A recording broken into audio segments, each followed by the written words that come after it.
Okay. Avtar Meher Baba ki jai. अवतार में Oh, बाकी जय. Avtar Meher Baba ki jai. Ashok ji, you can start with the three messages Yeah, before we. yeah. Jai Baba.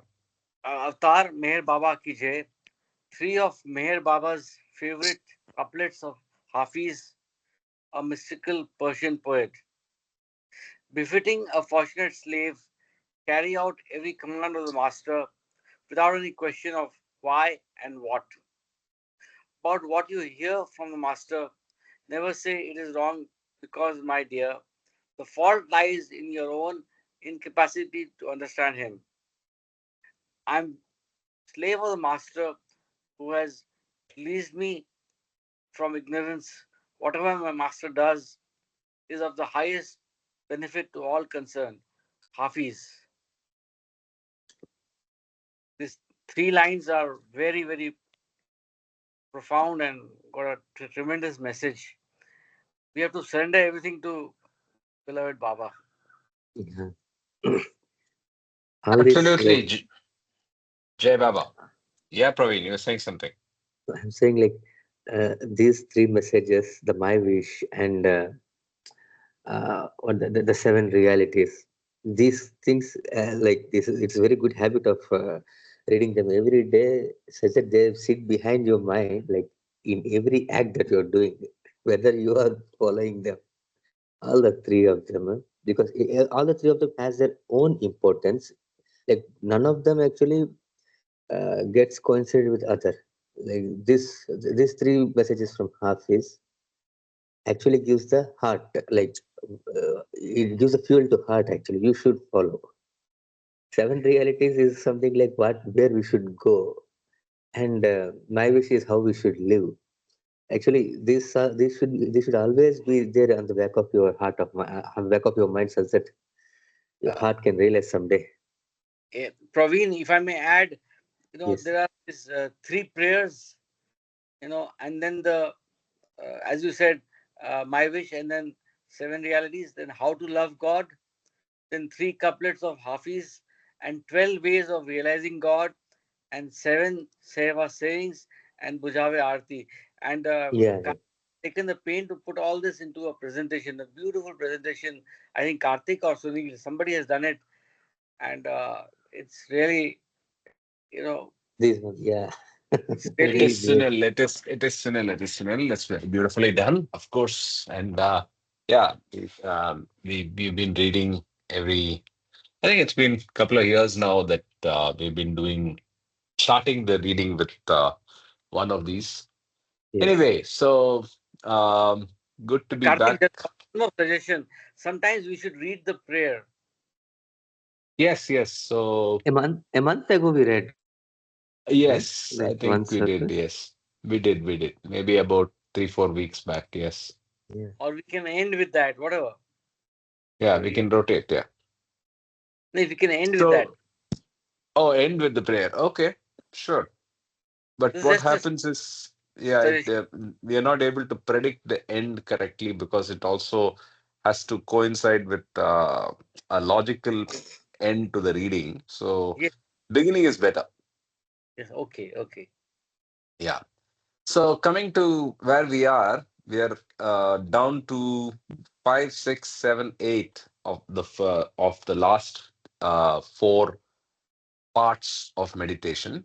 So today Yeah. we will take up specialized meditation that are personal and impersonal.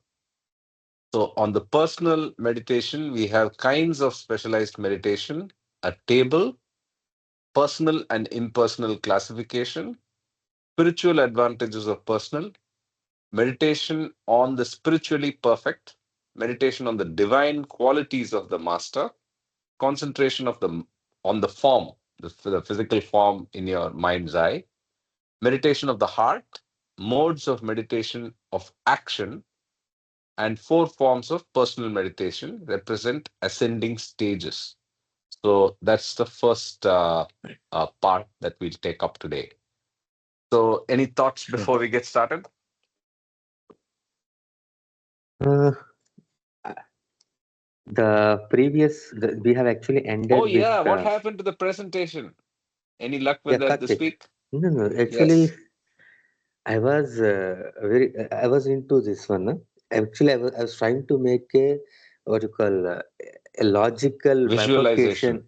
Yeah, a Hmm. logical visualization and bifurcation myself because I started somewhere, but as I go on reading, like the place where we ended last week, it Correct.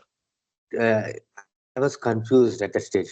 So during the week, I had a couple of readings of the entire thing. I had to digest entirely, and Okay. I felt so.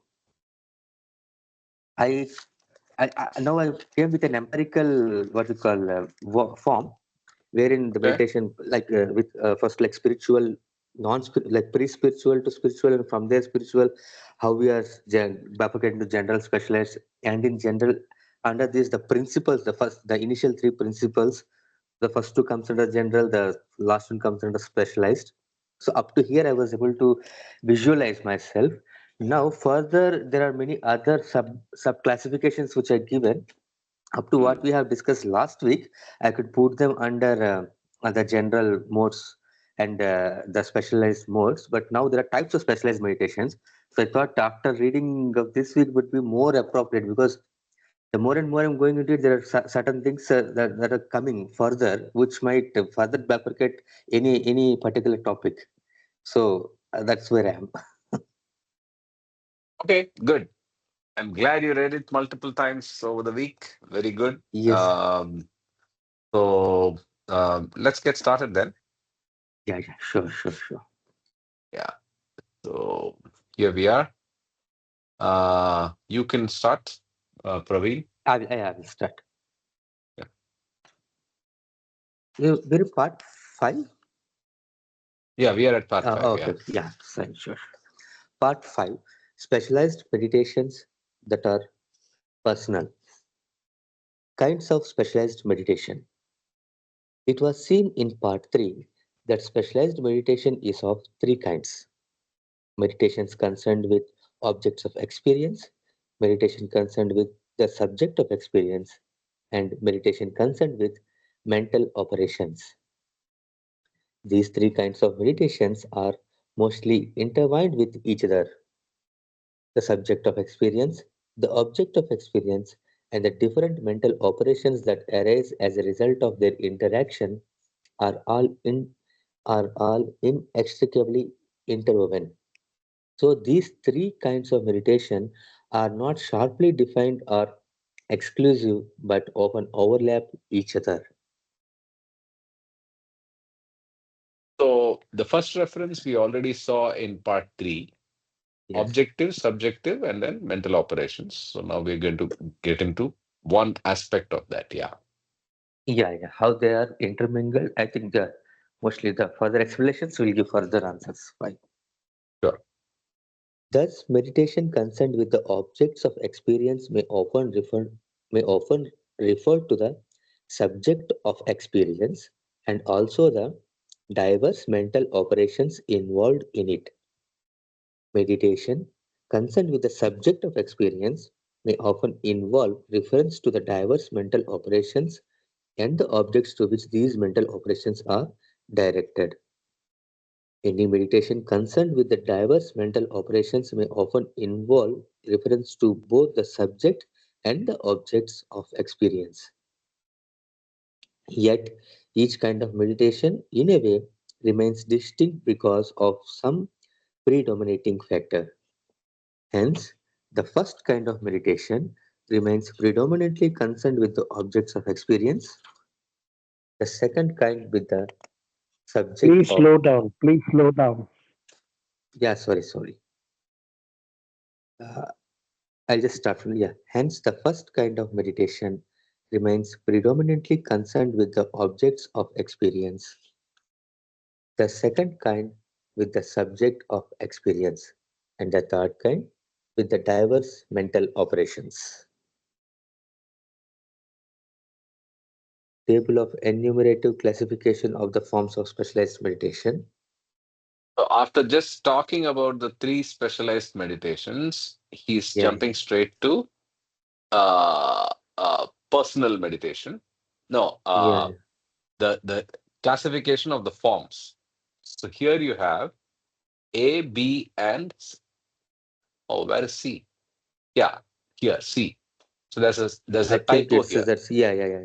There's It a should be C, typo. correct? So the here this should be C, right? So Correct, A, correct. B, and C. A medit. Yeah, go ahead. You can read out So the yeah, contents yeah. of this. Yeah. A meditation concerned with the objects of experience.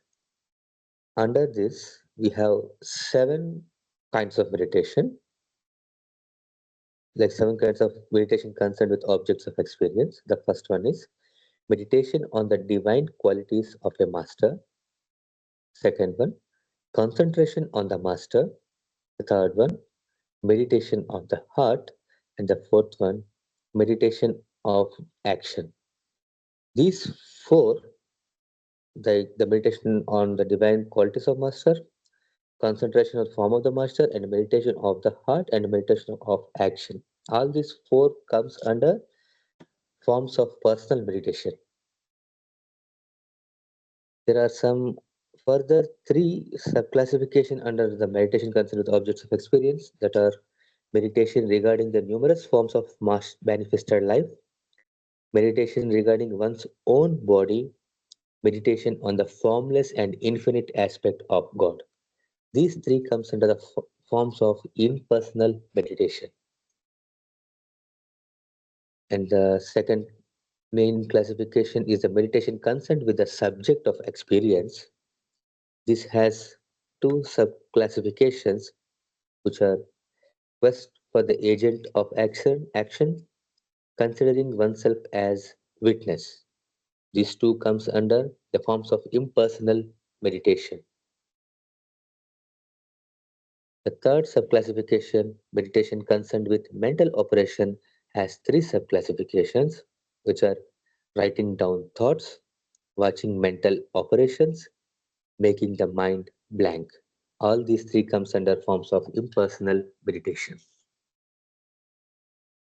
So there are two So, dimensions that we are tracking here. One is the correct. classification of objective, subjective, and mental operations, and Yeah, also parallelly, we are also trying to see which are personal and which are which impersonal. are So though impersonal. it may look very confusing, it's very simple actually. It's yeah, So yeah. you, It is yeah. simple. So I only think thing if is, there are we so many classifications that we have seen from part one that it may be a little confusing to the reader.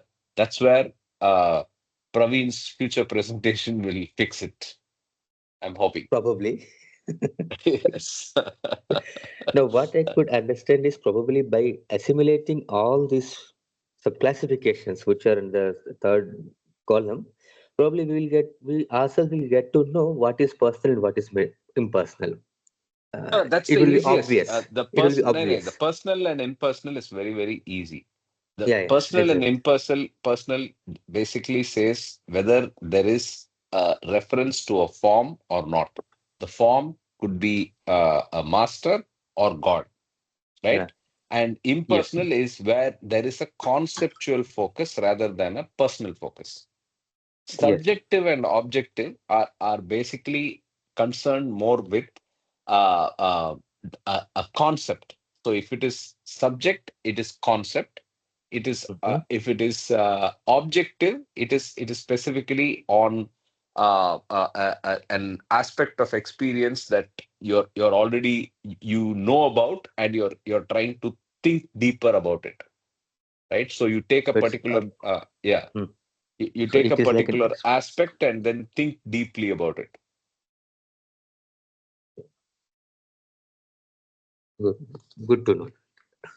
Yeah. Okay. Let's. Any thoughts before we continue? Any other comments or? Okay, let's continue. Sure, we'll One continue. second. 1 second.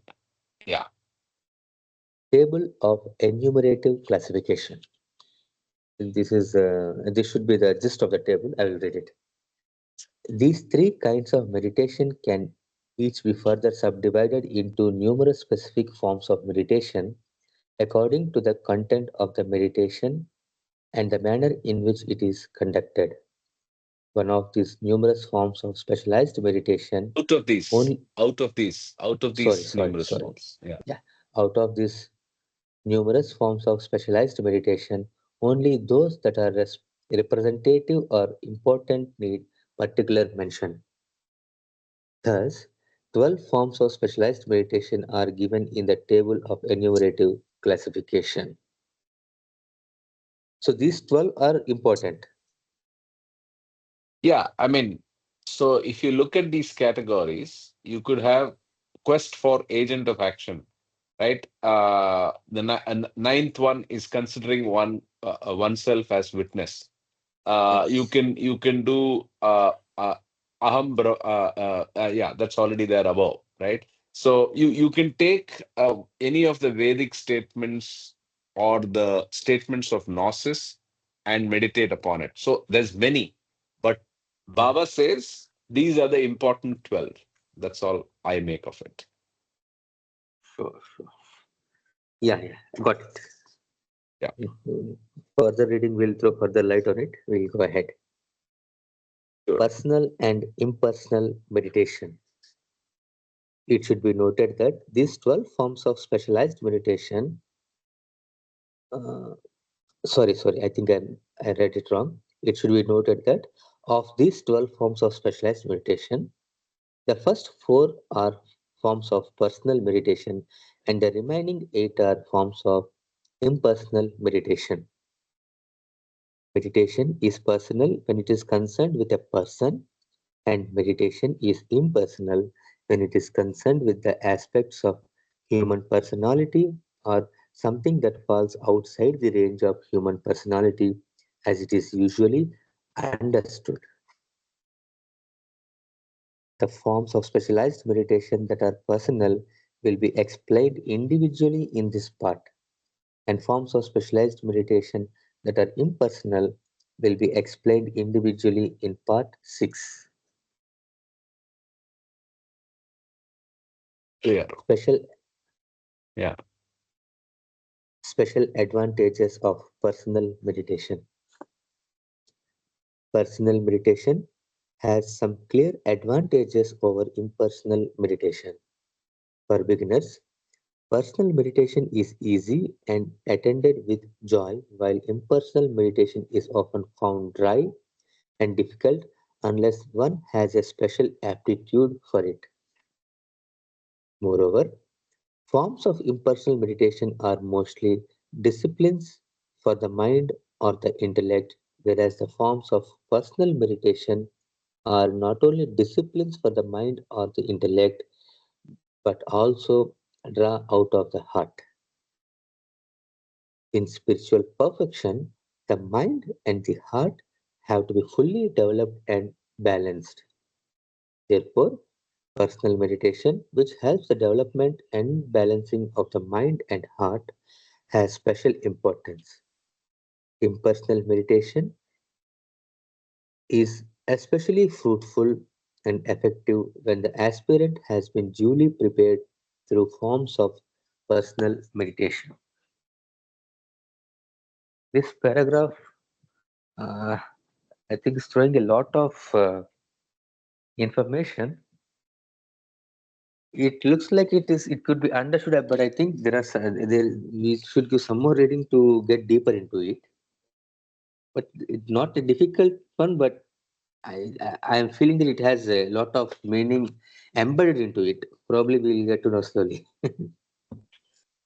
Yeah. So one clear thing is it's easier and progressive to start with personal Personal. personal Yeah. meditation. Second, impersonal is more to do with the mind, which is understandable, and personal is mind and heart.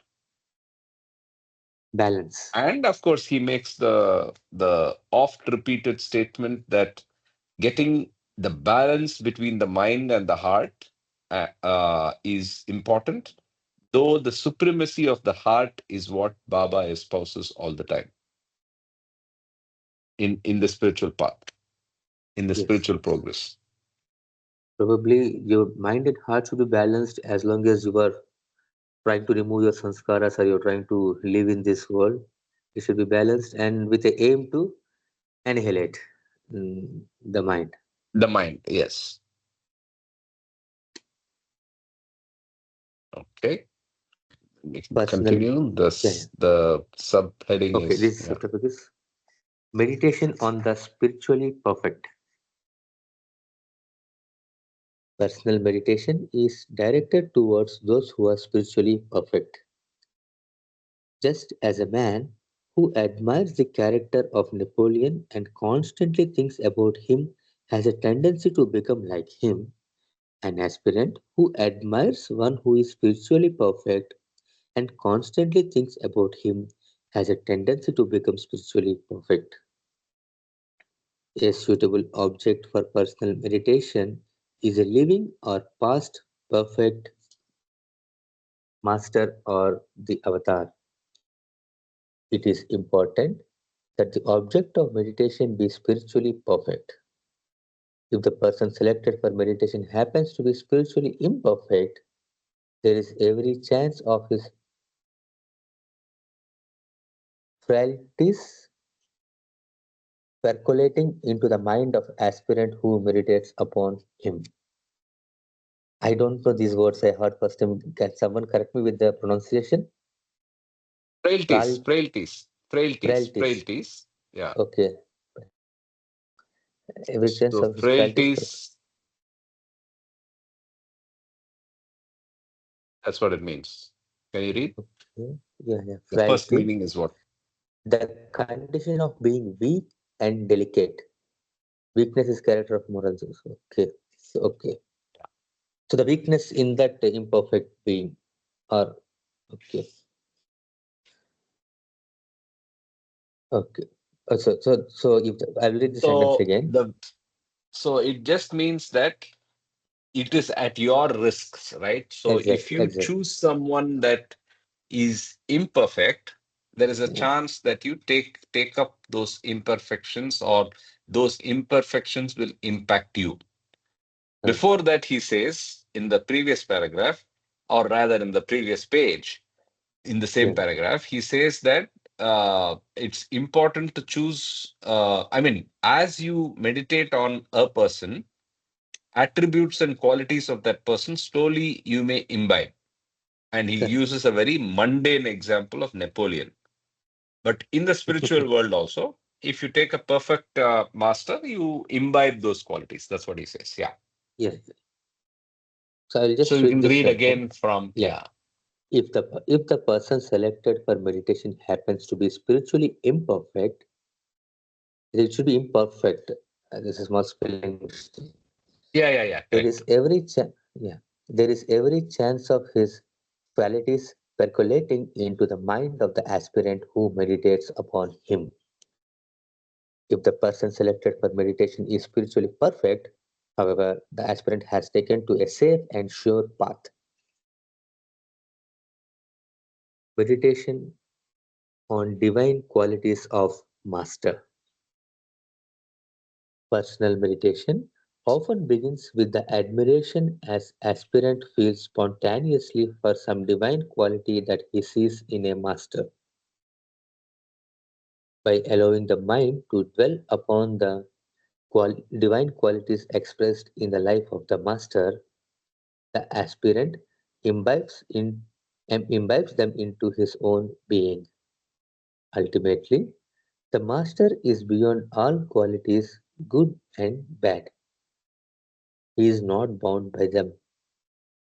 The qualities he exhibits while interacting with life around him are all different aspects of divinity in action, and the expression of divinity through these qualities becomes a medium for helping those who are appreciatively responsive to them. What a This line beautiful is statement. rightfully, Just, yeah, this line is rightfully highlighted. yeah, please read it again. The qualities he exhibits while interacting with life around him are all different aspects of divinity in action, and the expression of divinity through these qualities becomes a medium for helping those who are appreciatively responsive to them. Just we should be again reminding of the three couplets. Whatever master does, you don't know, like you don't know what is he doing, so just follow him. And the important thing is, since it is meditation on divine qualities, his aspect, whatever he has done in his physical form, you might not understand the actual reason behind it or actual theme behind it if you think as a normal worldly person. So it is always divinely, and it is always done with the ultimate goal for truth. So never ever think it in a way that a normal person should think for in a logical way of world. Agreed, Okay, but I have a comment. please. What we are reading here, you're trying to Yes. juxtapose and see it in the context of the three sayings of Hafiz. Nothing Correct. wrong.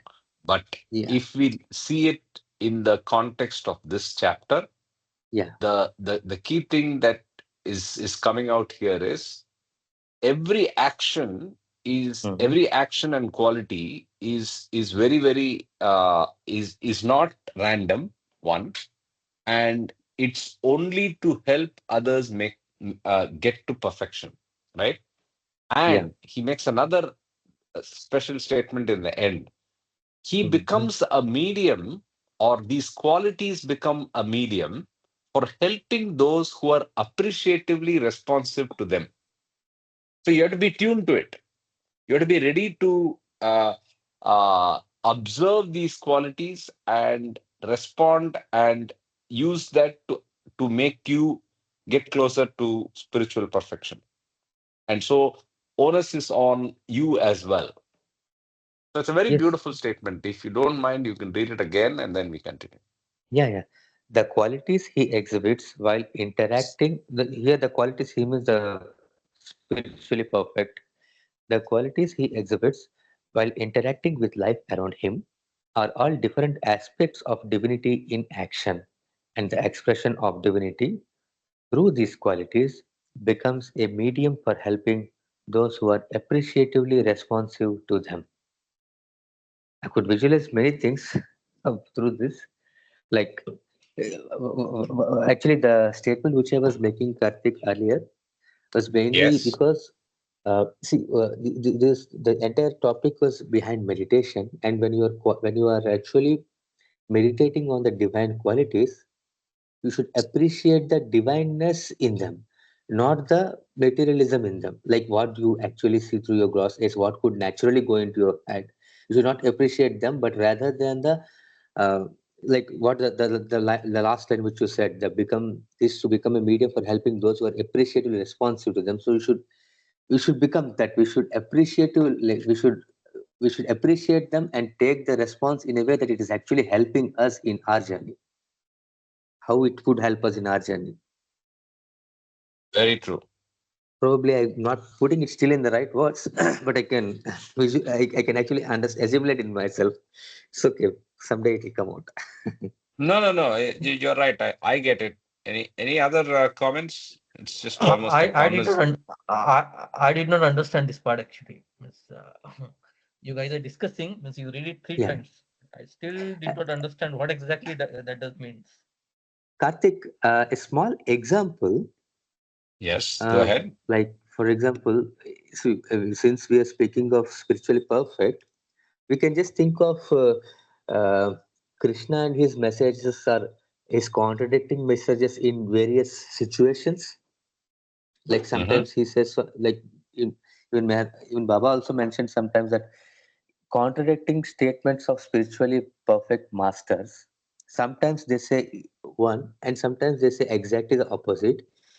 That is only because of the situation they are into, and we have to understand from them from the context that the specific message has been given.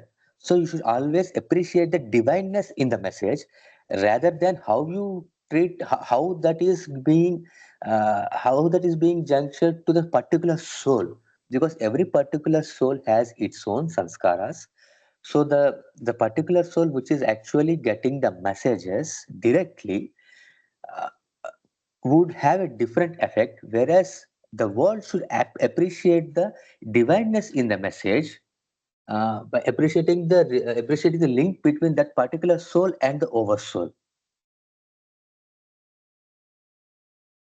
Okay. Uh, Particular soul and the oversoul. Now, whose soul are you referring to? the soul that the oversoul is interacting with. For example, if Baba is interacting with a particular person in a mandali or particular person in an overthrow, he would have In given a creation. particular message. Sorry, he Yeah, would go have given ahead, a go ahead. particular message in that situation. For example, take meditation. He would have told sometimes that you just remember my name. There is no need of meditation. Nothing is more important than taking my name. Just remember me in all the aspects. Probably that is the message for that particular soul, because Baba knows what that particular soul is, or in general what this message goes is meant to the souls which are understanding them in a right way. For example, I was in that state which when I was thinking that I couldn't even think of meditation. So for me, that itself was giving me comfort for many years, and I was able to move ahead slowly. Now I understood that message is for beginners to come into the path. You should start with it. Then he has opened a treasure of meditation and showing that, see, this is further way. So now any message that he has given, for example, meditation is not so important. You should just take many. Yeah, that is really good. But you should understand the divine message behind it, that it is told such that you can start your path. Am I Fair enough. sounding good, or I don't know? No, fair enough. I'm still assimilating, but I broadly understand what you're saying. Ashish, what to help you, or rather to just repeat what I have understood from this, is Mhm. the master through his actions is is always, see, what is the goal of perfection? The goal of perfection is perfection as in the perfect master or the avatar. His only role is to make others perfect.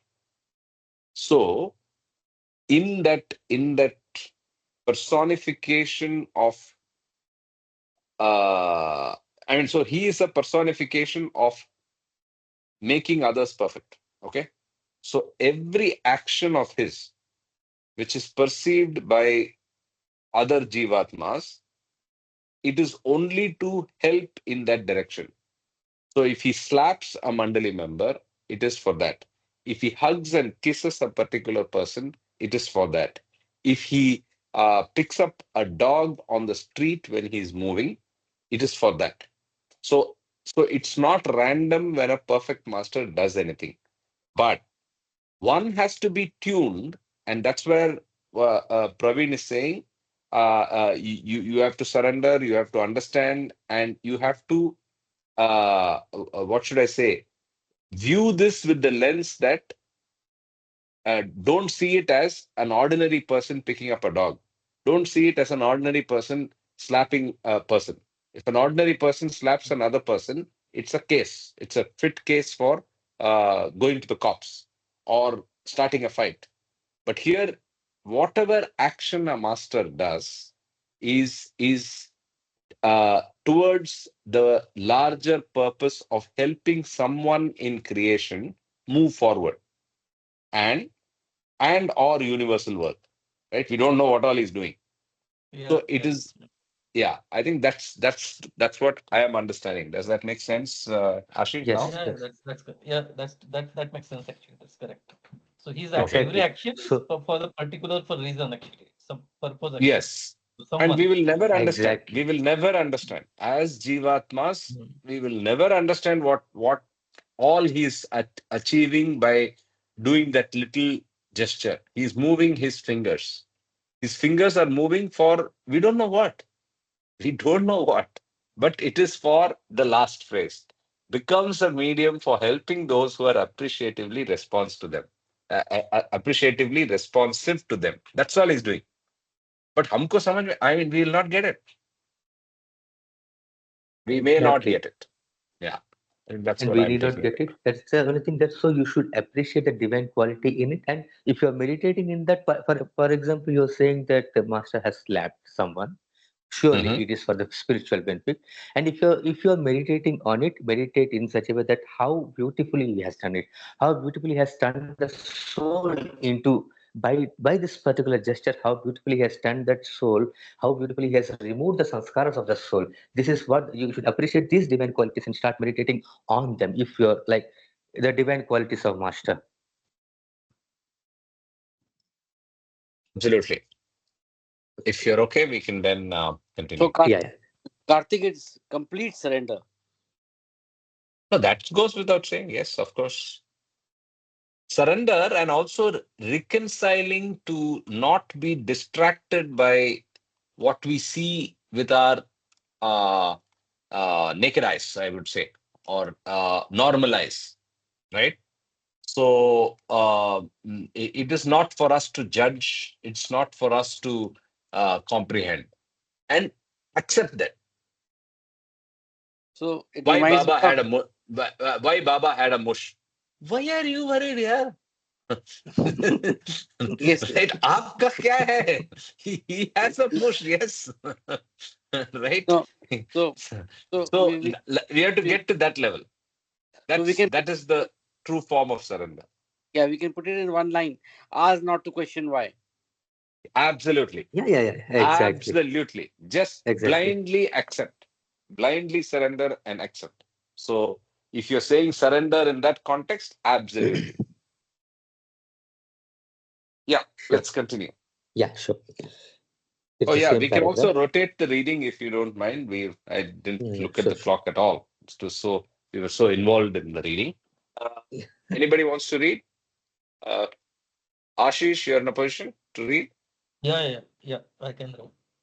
Okay, so first line on the page that's visible. Start from there. Thank you so much, Ravi. Jai Baba. Thank you, thank you. Jai Baba. Appreciation of the divinity pursued in the master gives rise to forms of meditation in which the aspirant constantly and strenuously thinks of the master as being an embodiment of qualities like universal love or complete detachment, egolessness or steadfastness, infinite knowledge or selfless action. Sometimes the mind may dwell upon such separate qualities or may dwell upon combined qualities that reveal their interrelatedness. This form of meditation is very valuable when it is spontaneous. It then leads to a greater understanding of the master and gradually removes the aspirant into likeness of the master, thus contributing toward his self preparation for the realization of the truth. Dwelling upon the qualities of the master often facilitates concentration on the form of the master. The subtopic is concentration on the form of the master. In this type of meditation, the aspirant is aware of the spiritual perfection of the master and he spontaneously fixes his attention upon the form of the master without analyzing his spiritual perfection into any of its component qualities. However, though these qualities are not separately revived in the mind, all that the aspirant may have understood of them in bracket through the preparatory meditation concerned with the diverse qualities of the master bracket complete constitutes the implicit background of such one pointed concentration and contributes toward its efficacy and value. This form of meditation involves complete identification of the master with the spiritual ideal. I think I should pause here. So you're concentrating on the visual form of the master, right? So one is you concentrate on the qualities of the master: universal love, complete detachment, egolessness, steadfastness, infinite knowledge, selfless action. You can concentrate on that. But it it it is easier to concentrate. Dwelling upon the qualities of the master often facilitates concentration on the form, which is the physical form, the photograph, the picture, the visual attributes of Baba, which, by the way, a lot of people are attached to, right? Many people just fall in love with Baba the moment they see him. Many people have had miraculous experiences just seeing the photograph of Baba for the first time, right? So there is a special uh, place for the visual form in masters, right? There is an immediate attraction that they are able to create and an immediate link that they are able to establish at a soul level with the Jivatma. So we exploit that by making that the object of meditation. That's what I understand from this, right? The last line here, if you can reread, uh, I'll reread. However, Yeah. though these qualities are not separately revived in the mind, all that the aspirant may have understood from of them through the preparatory meditation concerned with diverse qualities of the master constitutes the implicit background of such one-pointed concentration and contributes towards its efficacy and value. Though it's a complicated sentence here, all he is saying is if you focus on the qualities at the background, the form will the meditation on the form will bring up these qualities automatically. That's what it means, right? So if you're just looking at Baba, and if you remember that photograph with that kid goat, right? There's a famous photograph of Baba with the baby goat or baby lamb, right? Now, maybe that to you reminds you of selfless service. Maybe that reminds you of, I mean, one of the qualities that we read there, right? Some of the these are not even an exhaustive list: detachment, egolessness, steadfastness, infinite knowledge, selfless action. This is not a complete list, right? Maybe it reminds you of universal love whenever you see that photograph, right? But you just focus on the form and it will give you benefits of the qualities as well, right? Okay, we can continue. Any other Absolutely correct. comments? I think that is a perfect. That is a perfect thing which was actually. There's a perfect explanation. I felt actually. Yeah, yeah. Any other comments? And the people who felt such a love after seeing the photo just one first time only. I mean, I know there are many people who just went first time to the samadhi or first time they just saw the Baba's photo and they started crying. Definitely, they have a huge interaction at the maybe last birth or something. That's a grace, I think. That's a big grace. Correct. And it's the soul connect, right? And I'm not Yeah, it's a saying that's left, that is only unique to Baba. There are people on the path which they are able to, I mean, at various stages in the path, with due respect to them, at whatever stage they are in, whether they are with the avatar or not, they have similar experiences with their master. The first time they see the photograph of someone, it creates something in your heart that is unexplainable. Of course, with the avatar, I think we have had different personal experiences. I know a few of us already, and I know of so many who have gone through that. But I'm saying it's not just with the avatar; it could be with any master, because the visual form of the master evokes that in a jivatma. yeah. Yeah, let's continue. Meditation of the heart. Meditation of the heart. Complete identification of the master with the spiritual ideal is responsible for removing such barriers as might exist between the aspirant and the master. This gives rise to the release of unrestrained love for the master and leads to the meditation of the heart, which consists in the constant thinking about the master with an uninterrupted flow of limitless love. Such love annihilates the illusion of separateness which seems to divide the aspirant from the master, and it has in it a spontaneity that is virtually without parallel in other forms of meditation. In the final stages, meditation of the heart is accompanied by unbounded joy and utter forgetfulness of self.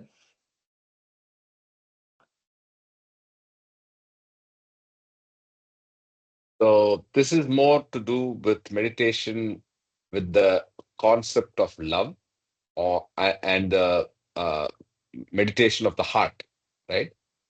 And it's very fulfilling, and it dissolves the personal ego, albeit it's temporary, right? Right. So in its final stages, meditation of the heart is accompanied by unbounded joy and utter forgetfulness of self, at least during the meditation. Then we come back to the normal self after we get up from our meditative state, right? Yeah. Yeah. So next is modes of meditation of action. Love for master leads to increasing identification with the master so that aspirant desires to live in and for the master and not for his own narrow self. This leads to the meditation of action. The initial models of the meditation of action usually take the following forms. First, the aspirant mentally offers the master all that is in him, thus renouncing all that is good or evil in him.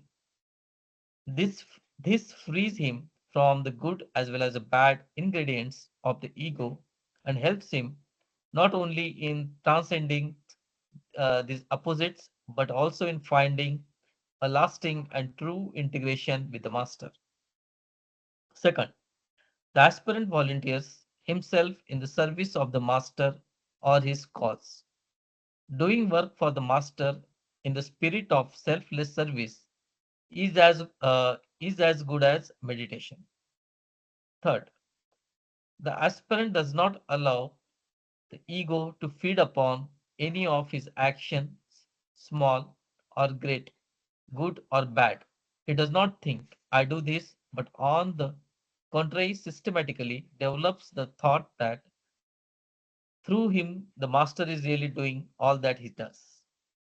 For example, when he looks, he thinks the master is looking. When he eats, he thinks the master is eating. When he sleeps, he thinks the master is sleeping. When he drives a car, he thinks the master is driving the car.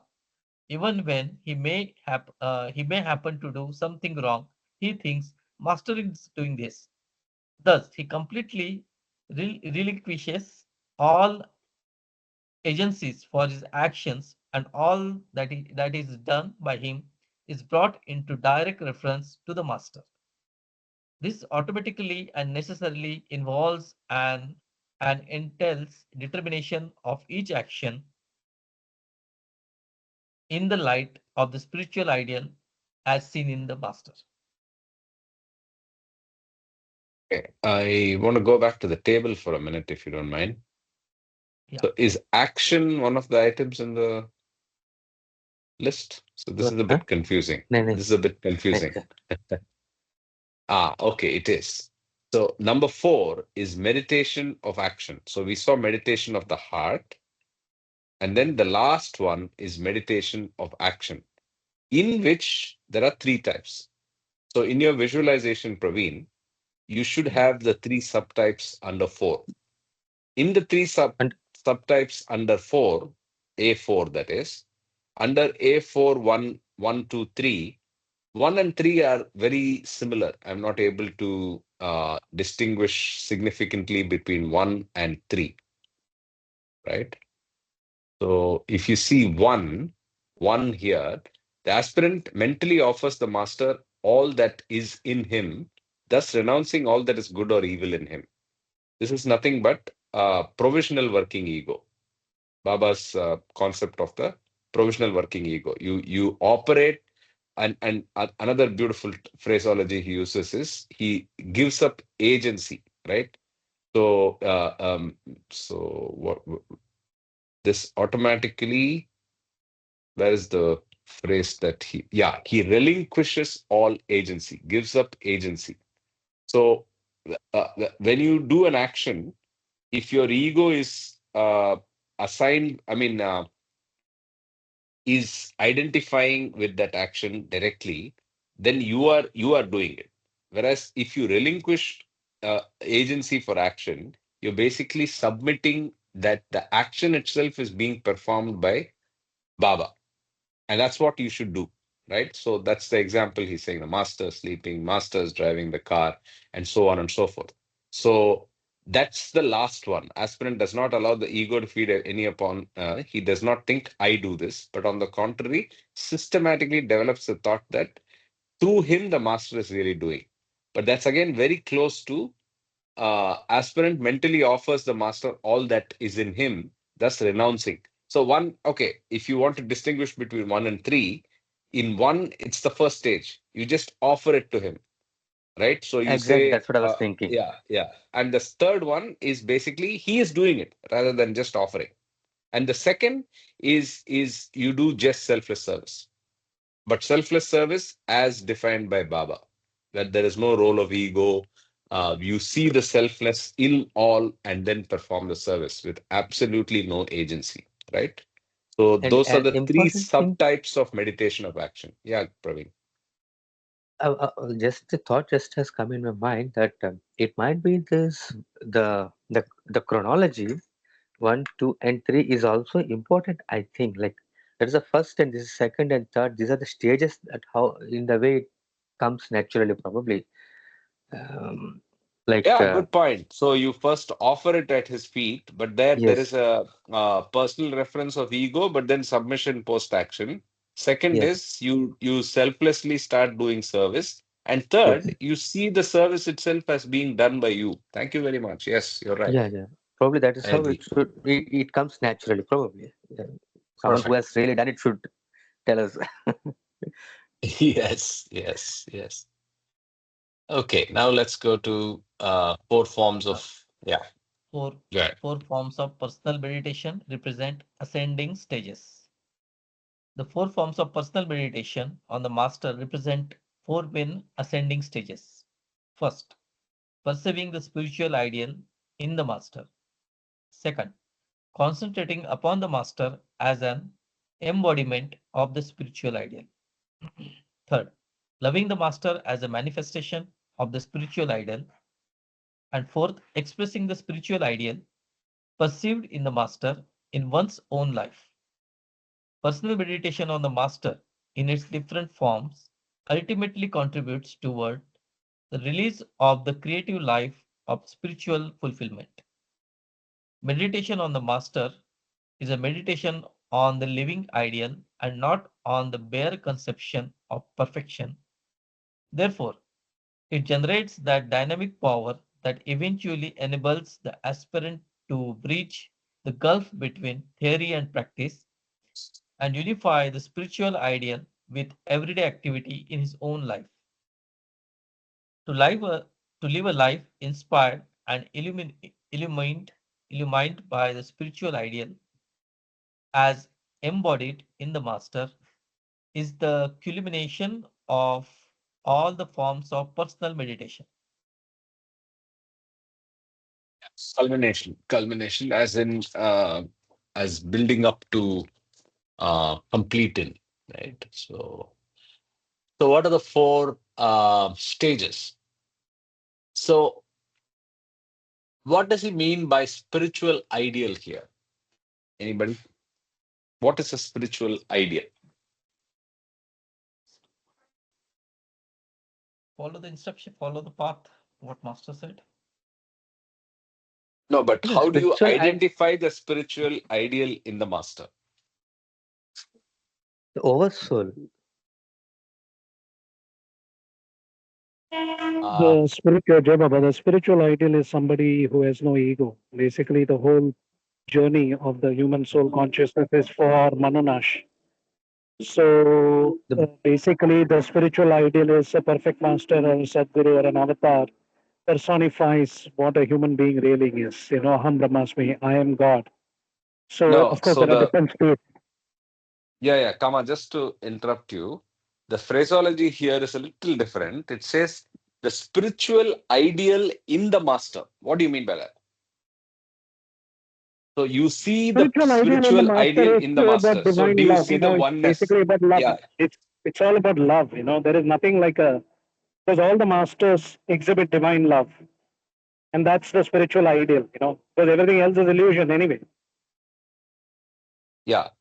So it's basically the oneness in all that he represents and uh, uh, is able to present to the world or is presenting to the world in his very life is what we recognize and meditate upon.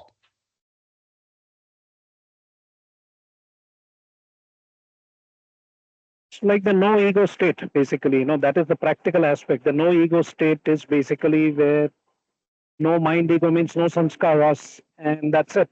Manonash. And that Yeah, is the real yeah, state.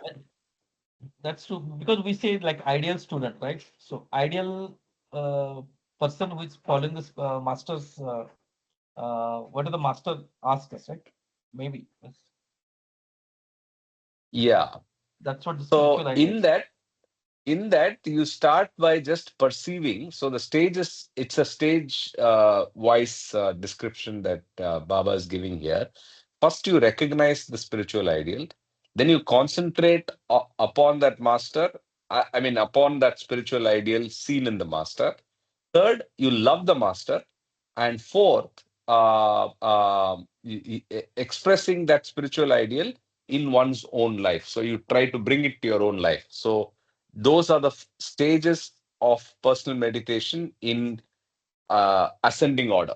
So you start with just recognizing that, second, concentrating on that, then loving the master as a manifestation of that ideal, and then bringing that into your own life, right? So, yeah, that's again something we should bring into the visualization, Praveen. Yeah, these four. yes, Karthik. Yeah. Yeah, yeah.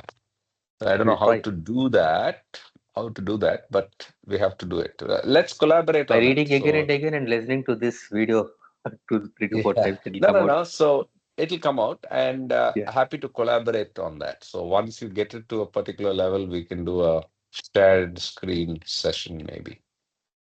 sure, Okay, sure. let's go to the next part. With this, we conclude part 5 and go to part 6. So, what does part 6 have? Part 6 is distinction between personal and impersonal, meditation on all forms of life, meditation regarding one's body, meditation on formless and infinite aspect of God, picturing infinity as being within, quest for agent of action. So, agent of action is who is doing the action. Considering oneself a witness, importance of stilling the mind, writing down thoughts, observation of mental operations, making the mind blank, alternating between concentration and distraction, and truth reflected in the tranquil mind. These are the subtopics in part 6, which is all to do with impersonal meditation. Let's start with that. We can also rotate reading. Ashokji, you want to Uh, read? If yeah, yeah. Karthik, one suggestion for the presentation, we can use some of diagrams or photographs that might the visualization. You can also use uh, some some photographs that might help the presentation. Sure, that's a good idea. Sure, sure, sure. I think the pressure is on, Praveen. You have to deliver now. Sure. It's नहीं okay. नहीं, Expectation बढ़ गया. There's no pressure. Praveen, it's a good initiative, but I just a suggestion. It's up to you. Please don't No, no, get sure, pressure. sure. See, no, The no, no. idea is We'll, not to pressurize. no, it starts at some point. So we should Yes, start it at least in empirical form. Then we can add all the ideas to make it much better, isn't it? So it's always there. whatever is possible. It's not that you have Yeah, to get sure, sure. pressurized. No, no, no, no pressure Ash at all. Ashok ji, I mean, generally also, suggestion is easier, but then I appreciate Praveen's initiative, so let's see what comes out of it. But Yeah, working on it is important. Thank you for taking the initiative, Praveen. And Thank you. if you're willing to contribute, you know how to connect to Praveen Ashok. You can Sure, sure. help him as well. Yeah, yeah. yeah. It's just. I mean, I don't want to complicate the matters, but anyway. Uh, Okay, please start. 6. Avtar Meher Baba ki Meher Jai, Baba ki jai. Thank you, Ashish, for reading. Yeah. Part 6, Specialized Meditations that are impersonal. Subtopic, Distinction between personal and impersonal meditation. Part 5 was devoted to explanatory comments on those specialized meditations that are personal. This part will be devoted to those specialized meditations that are impersonal. It might be recalled that meditation is personal when it is concerned with a person and impersonal when it is concerned with the aspects of personality or something that falls outside the range of human personality as it is commonly understood. The table of enumerated classification given in part 5, the first 4 forms of meditation are personal and the remaining 8 forms are impersonal. Like the forms of personal meditation, the forms of impersonal meditation also individually deserve separate explanatory comments.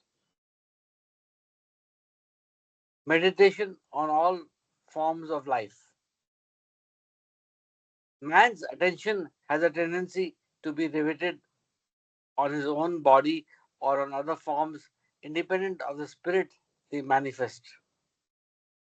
This leads to illusions, entanglements, and other complications. Hence arises a need for a type of meditation that will enable the aspirant to develop a proper perspective concerning the real status and meaning of the numerous forms and to cultivate a right attitude toward them. In this type of meditation, the aspirant acquires the constant habit of regarding all forms as equally the manifestations of the same one, all pervading life and as nothing in themselves separately. This type of meditation adds disentanglement from the world of creation and further cultivation of the highest type of universal love, which This type, so, regards. if you can reread, this type of meditation aids. Oh, I'm sorry. Uh, Yeah. a mistake. This type of meditation aids disentanglement from the world of creation and further cultivation of the highest type of universal love, which regards the whole of humanity and all living creatures as members of an indivisible whole. I take a pause for any observations, comments, because this is really profound. I mean, there's lots mentioned in this. It talks about disentanglement, or let's say, it's a step towards, if we can say, manonash, or just getting away from disentanglement from the world of creation. That I think that is quite So important though you part. start with the forms, you're finally recognizing the unity in all, and you have to gradually move away from the forms. So that's what is being said. Yeah, yeah. Meditation regarding one's body, subtopic, but the type of meditation concerned with the numerous forms of manifested life remains incomplete unless it is supplemented by another type of meditation that is concerned with one's own body. One's own body, gross, subtle, or mental, is like the bodies of others, a form one of the one all pervading life.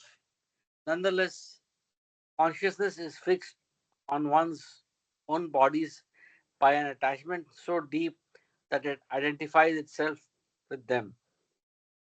Continued thoughts of detachment concerning one's own body help emancipation of consciousness and the dawn of self knowledge.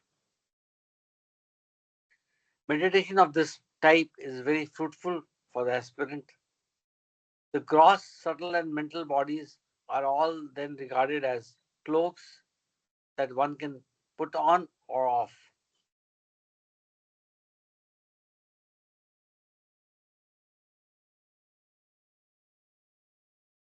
Meditation on formless and infinite aspect of God, the subtopic.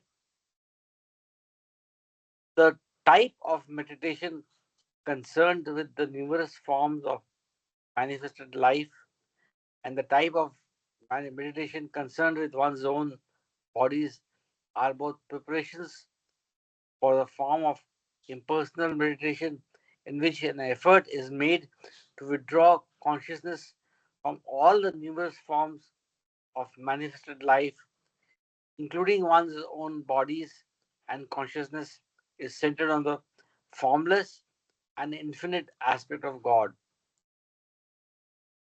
In the initial phases, this form of impersonal meditation has to avail itself of some symbols of infinity.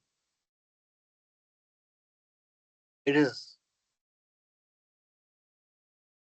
actually more helpful to start with some image that suggests and signifies infinity than the abstract idea of infinity.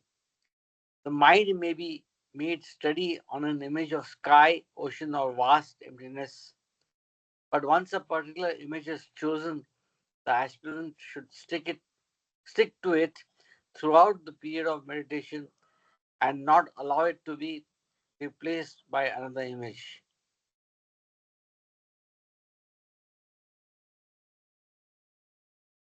For these symbols of infinity, complete and unlimited emptiness is difficult to imagine. However, the best symbol is that which one can most successfully bring before one's mind. Even when unlimited emptiness is used to signify infinity, in this form of meditation, the aspirant is not supposed to arrive at complete blankness of mind. Such blankness involves the cessation of all mental activity and having absolutely no thoughts or ideas. But in this form of meditation, the mind tries to understand and realize the formless and infinite aspect of God by means of a significant symbol.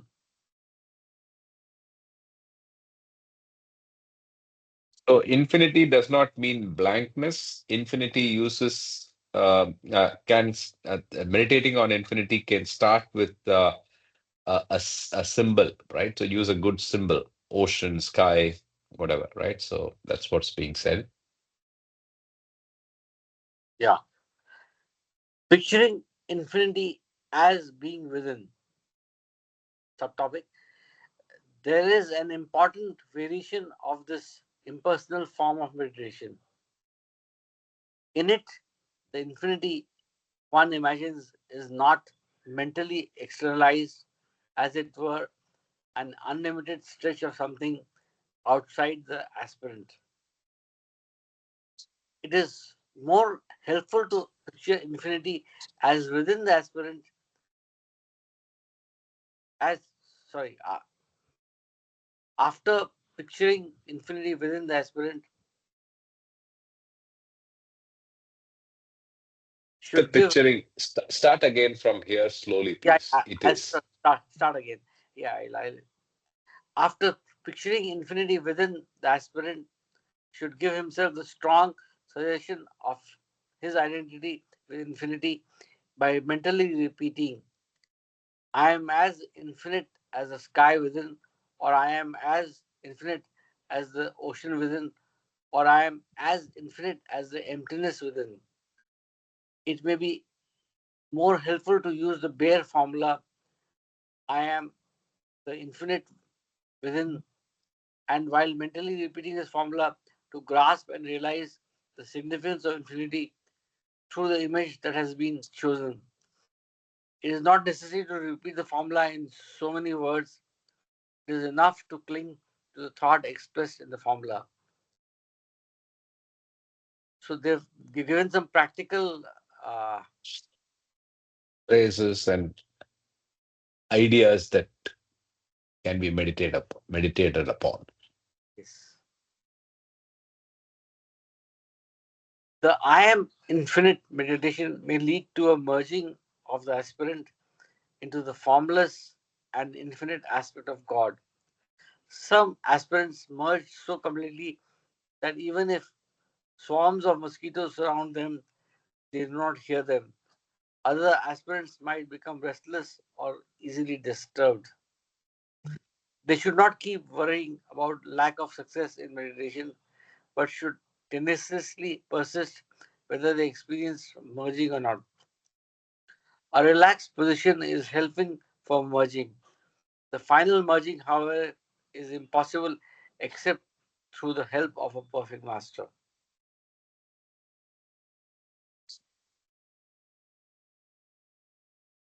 That's infinite. That's concept of infinity as a focus of meditation. Now we go to quest for agent of action. Who is the one acting? Yeah. Yes, that's the subtopic. The forms of meditation thus far explained are predominantly concerned with the impersonal objects of experience, but some impersonal forms of meditation are concerned with the subject of experience. One such important form of meditation consists in ceaselessly pressing the query, who is that does all these things? The aspirant finds himself thinking, I sleep, walk, eat, and talk. I see, hear, touch, and smell. I think, feel, and desire, and so forth. The searching question this form of meditation is concerned with is, who is this I? The soul does not experience any of these things. The soul does not sleep, walk, eat, or talk, see, hear, touch, taste, or smell, think, feel, or desire. Who then is the agent? The source of all these activities has to be discovered, and the mystery of all life has to be explained. There is a power that does all these things, and one must know oneself to be different from the power and be able to see it with detachment. The aspirant thinks that he walks, it is really his body that walks. The aspirant thinks that he sees, hears, thinks, feels, or desires.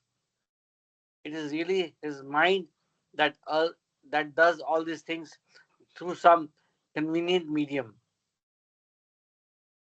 As soul, the aspirant is everywhere and really does nothing. But it is not enough to think that as soul, he is everywhere and really does nothing. He must know this. Yeah. He is not the agent of action, but he's just merely going through the process. Absolutely. Considering oneself a witness. Knowledge of the soul may also be approached through a form of meditation in which the aspirant tries to realize himself as merely a witness of all physical and mental happenings. After a person wakes from a dream, he realizes that he was not a real agent of the actions in the dream, but he was merely a witness of them. If the aspirant persistently practices considering himself as a witness of all physical and mental happenings that he experiences in wakefulness as well as in dreams, he soon develops utter detachment, which brings freedom from all worries and sufferings connected with worldly events. This form of meditation is intended to lift the aspirant out of the bonds of time and to secure for him immediate relief from the fret and fever connected with the diverse expressions of limited energy. As a witness, the soul remains aloof from all events in time, and the results of actions do not bind it. All this has to be experienced and not merely thought about. So, uh, it's something like a movie. I think we have used that example earlier. But like we have to be detached. So, what is happening is to be detached from the soul. And it's a very profound concept, right? So, who is the I? Who is the I that's acting? Who is the I that's thinking? And then you go on to recognize that you are just a witness that goes through the whole thing. You, in the you that I am referring in the second part, I am referring to the uh, soul you, the consciousness of the soul, which acts as witness, right? So that's what it will lead us to. Yeah, and there's also a differentiation between the consciousness of the soul with the physical body. Yes, correct. Importance of drilling mind. The forms of meditation concerned with the subject of experience, however, suffer from the handicap that the true subject of experience can never be the object of thought or meditation in the ordinary sense. Thus, these forms of meditation can at best take the aspirant very close to self knowledge, which can only dawn in its full glory when the domain of the mind is completely traversed. Some personal forms of specialized meditation are therefore concerned with mental operations, and they ultimately aim at stilling the mind. So you have to completely traverse the mind, which is Manonash, or completely go over the mind. And to do that, you have to ultimately still the mind. Still, as in make it blank. So, something like thoughtlessness, Yes. writing down thoughts, the next subtopic. To acquire control over thoughts is to become fully conscious of what they are. They have to be attended to before they are controlled. In ordinary introspection, it is seldom possible for the beginner to devote adequate attention to all the shadowy thoughts that pass through the mind. It is helpful, therefore, for the aspirant occasionally to write down all the thoughts as they come and then to inspect them carefully at leisure. Process is written is different. Sorry, this process is different from written planned essays. Writing planned essays. Uh, yeah, sorry, read again. This process is different from writing planned essays. Thoughts are allowed to arise without any direction or restraint, so that even repressed elements from the subconscious mind have access to the conscious mind. So you just write down everything as they come and not really think and write. Whatever comes to mind, just write it. That's another technique. Yeah. It's a And practical from the thing. 80% is garbage. Right. Yes, but that's the way to filter it is by first recognizing it. So one of the ways to recognize it is to just write down everything that comes. So that's why he says even shadowy thoughts, garbage, like he said. Yeah. Observation of mental operations, the next subtopic. In a more advanced stage, an intensive awareness of the mental processes can take place while thoughts appear in the consciousness, and writing them down becomes unnecessary. Observations of mental operations should be accompanied by critical evaluation of one's thoughts. Thoughts cannot be controlled except through an appreciation of their value or lack of value. When the diverse thoughts that assail the mind are critically evaluated and the internal stirrings of sanskaras are faced, understood, and taken for what they are worth, the mind is freed from all obsessions and compulsions in relation to them. A way is prepared for meditation that attempts to make the mind black, which is one of the most difficult things to achieve. The next subtopic is making mind black. The mind is without any ideas during sleep, but consciousness is then in abeyance. If during wakefulness the mind has the idea of becoming blank, it is thinking about that idea and is far from being blank. However, the difficult trick of making the mind blank becomes possible by an alternation between incompatible forms of meditation so that the mind is caught between concentration and distraction. I take a Which pause is here. which is the next one, alternating between concentration and distraction. So Distraction. so the trick of making the mind blank could be attempted through doing this. Yes.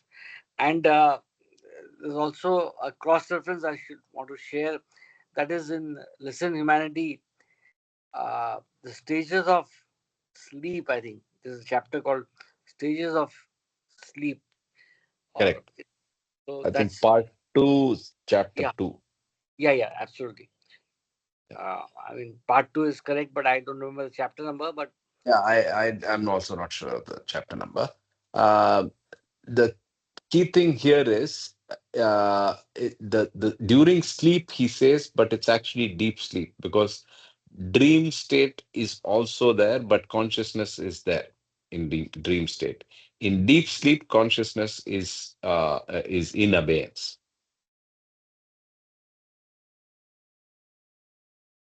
absolutely. Yeah, let's continue to alternating between concentration and distraction.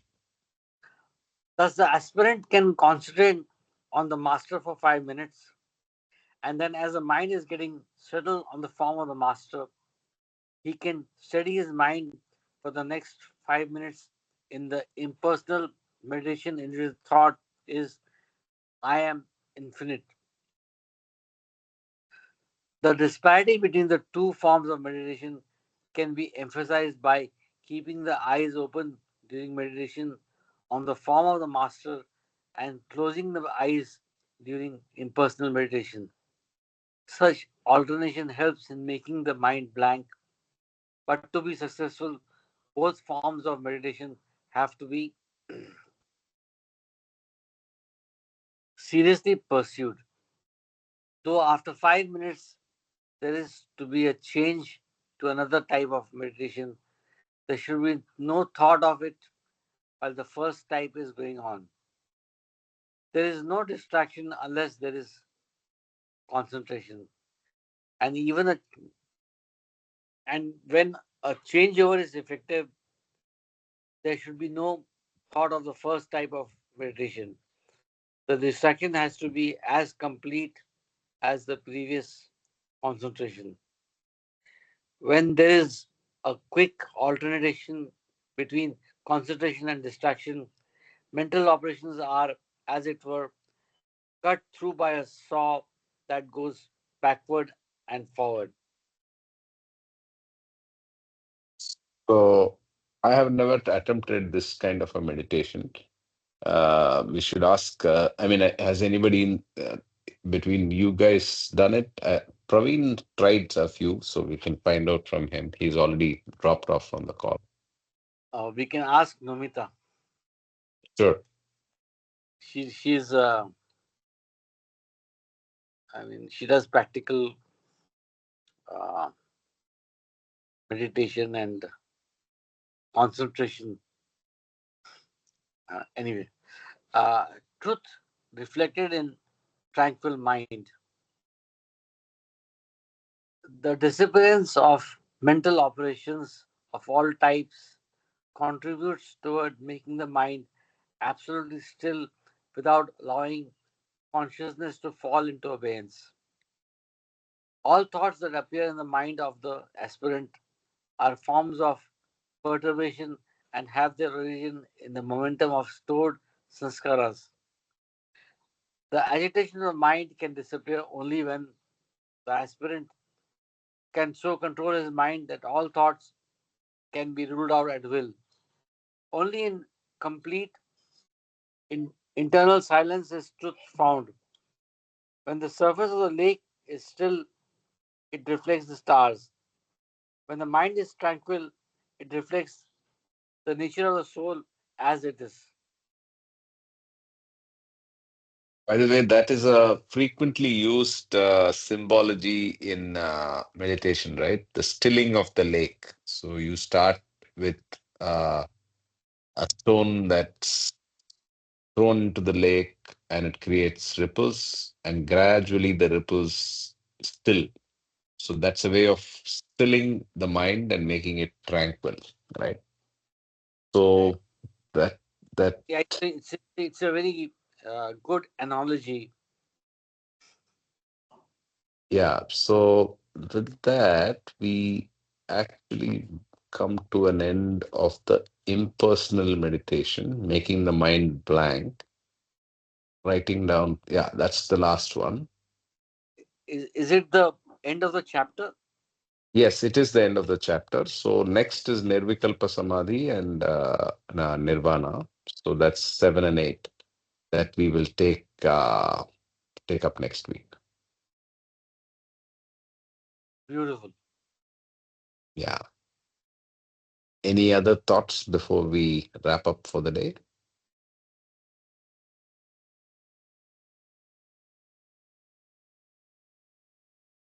Okay, so if there's nothing else, we'll stop here. Lovely reading, and what was otherwise a pretty dry topic for some. I hope we have made it interesting by the use of examples and personal experiences. And may you all become better meditators. Thanks, Karthik. Thank you, Jai Baba. Thank you, Jai Baba. Have a good week ahead, and see you next week. All of you have a good weekend. Thank you.